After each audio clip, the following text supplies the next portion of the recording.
சங்கீதா குழந்தை நட்சத்திரமாக சினிமாவில் அறிமுகமாகி 80களின் இறுதியில் நடிகையானவர். தமிழ், தெலுங்கு, மலையாளம், கன்னடம் ஆகிய மொழிகளில் நடித்தார். குறிப்பாக தமிழ், மலையாளத்தில் பல படங்களில் நடித்து பிரபலமானார். ராமராஜன் இயக்கி நடித்த அம்மன் கோவில், விக்ரமன் இயக்கத்தில் விஜயுடன் பூவே உனக்காக, சத்யராஜின் வள்ளல், பி. சேகர் இயக்கிய பொங்கலோ பொங்கல் போன்ற படங்கள் இவர் நடித்ததில் மிக பிரபலமானவை.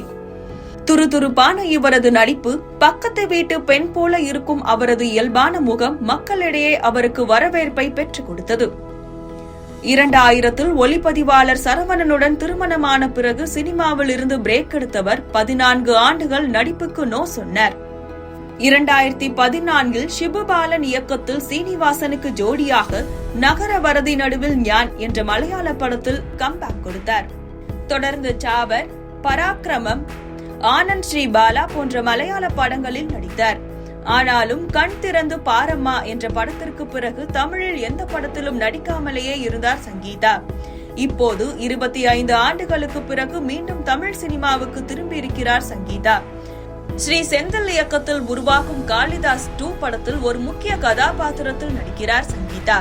2019 பரத் ஆன் சீத்தல் நடித்த த்ரில்லர் படம் காளிதாஸ். இதன் சீக்வலாக உருவாகும் காளிதாஸ் 2 படத்தின் ஃபர்ஸ்ட் லுக் சில தினங்களுக்கு முன்பு வெளியானது. அதில் சங்கீதாவும் இடம் பெற்றிருந்தார். தமிழ் சினிமா போல மலையாளத்திலும் ஒரு முக்கியமான படத்தில் நடிக்கிறார்.